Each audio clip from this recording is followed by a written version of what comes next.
Hola, ¿cómo están?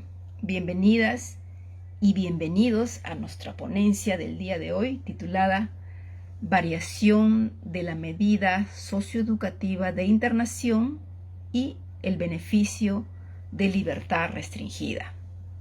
Los acompaña en esta oportunidad Laura Isabel Guaidarias, juez del Sexto Juzgado de Familia de San Juan del Lurigancho, Corte Superior de Justicia de Lima Este. Como les manifesté, el tema que nos convoca hoy es la variación de la medida socioeducativa de internación y el beneficio de libertad restringida. Como sabemos, cuando un menor de edad comete alguno de los ilícitos tipificados en el Código Penal, no podríamos hablar que este menor ha cometido un delito, o no podríamos decir que este menor ha cometido un delito. Por su edad, tenemos que decir necesariamente que ha cometido una infracción. Y en este extremo también quiero aclarar que hablamos de medidas socioeducativas que se aplican ante la comisión de una infracción por parte del menor cuando éste tiene más de 14 años. Si el menor tuviera menos de 14 años, entonces tendríamos que hablar de medidas de protección y no de medidas socioeducativas. En este caso, estamos hablando de medidas socioeducativas y por tanto se entiende que este menor tiene más de 14 años. Entonces, cuando se cometen infracciones, cuando un menor mayor de 14 años comete infracciones, el juez puede aplicar una medida socioeducativa. A su vez, las medidas socioeducativas pueden ser de dos clases: medida socioeducativa no privativas de libertad y medida socioeducativa privativas de libertad. Entonces, dentro de la primera, de la medida socioeducativa no privativa de libertad, que se entiende que se cumplen en un régimen abierto, tenemos la amonestación, la libertad asistida, la prestación de servicios a la comunidad y la libertad restringida.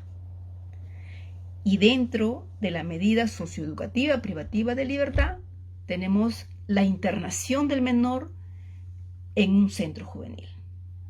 Entonces, en ese sentido, para que el juez disponga la internación de un menor de edad en un centro juvenil,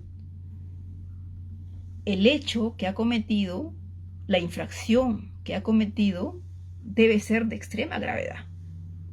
Porque, reitero, este tipo de medida socioeducativa es excepcional, y se aplica como último recurso.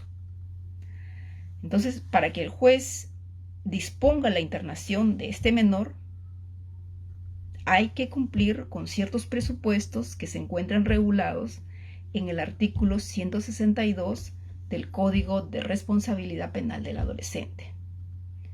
Primero, que la pena a aplicarse no sea menor de 6 años y que la infracción que haya cometido sea de tal gravedad que ha puesto en peligro la vida y la integridad física y psicológica de las personas. Segundo presupuesto, que este menor haya incumplido de manera reiterada e injustificadas las medidas socioeducativas que se le hayan impuesto, medidas socioeducativas no privativas de libertad. Y un tercer presupuesto, que haya incurrido en otros hechos delictivos que son sancionados, con pena mayor a 6 años en un rango de 2 años. Estos son entonces los 3 presupuestos que el juez toma en consideración para determinar en su sentencia si el menor debe ser pasible de una medida socioeducativa de internación en un centro juvenil. Como vemos, la internación es una medida excepcional, de ahí que se exija el cumplimiento de estos 3 presupuestos que acabo de señalar.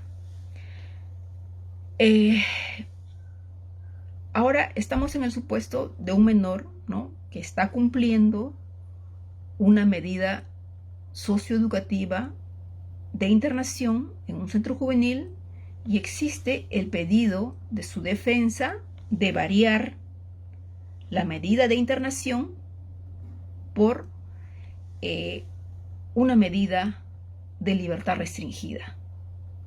Es decir, que cumpla la pena que se le ha impuesto en un régimen abierto, en un medio abierto, que generalmente es el domicilio de sus padres. Para que el juez acceda a este pedido, también se deben cumplir con ciertos requisitos que de igual forma se encuentran regulados en el artículo 164 del Código de Responsabilidad Penal del Adolescente.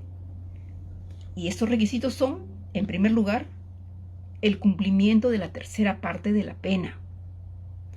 En segundo lugar, que exista un informe favorable del equipo técnico interdisciplinario del centro juvenil. Es decir, que los profesionales que integran el equipo técnico, vale decir, psicólogo, educador, trabajadora social, médico,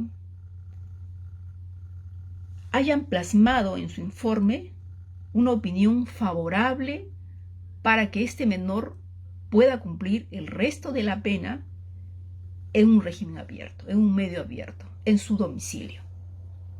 Entonces, cuando se cumplen estos requisitos, al margen de otros requisitos que el juez haya dispuesto también en su sentencia, ¿no?, como son el cumplimiento de la reparación civil, si es que se ha dispuesto eso en la sentencia, el hecho que la familia esté pendiente de la recuperación, digamos, del menor, que esté pendiente de él, que no lo haya dejado en el centro juvenil, ¿no?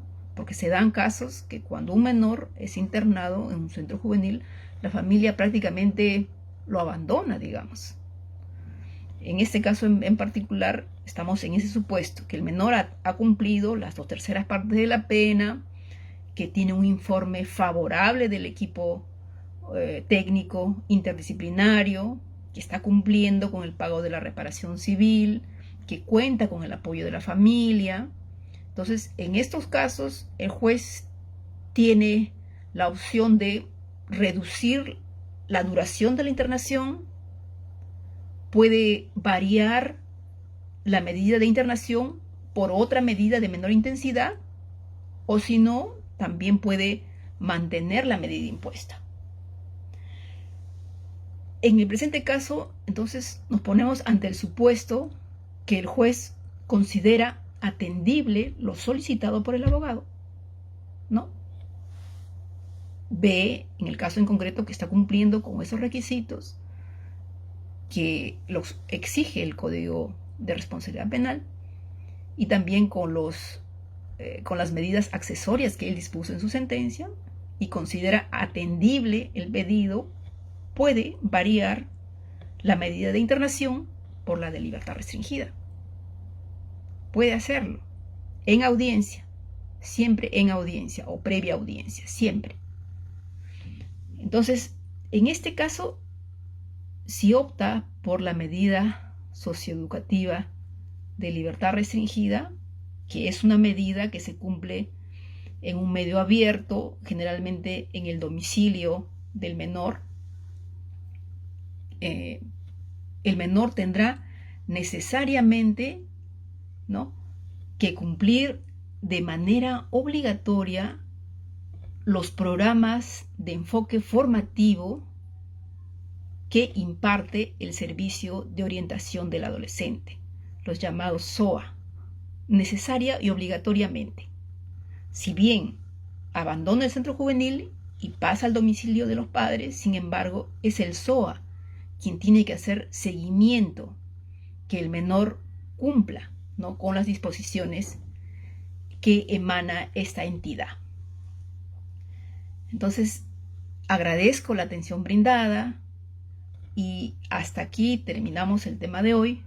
Los acompañó Laura Isabel Guaita Arias, juez del Sexto Juzgado de Familia de San Juan del Lurigancho, en una colaboración para la Universidad Femenina del Sagrado Corazón UNIFE. Muchísimas gracias. Será hasta otra oportunidad.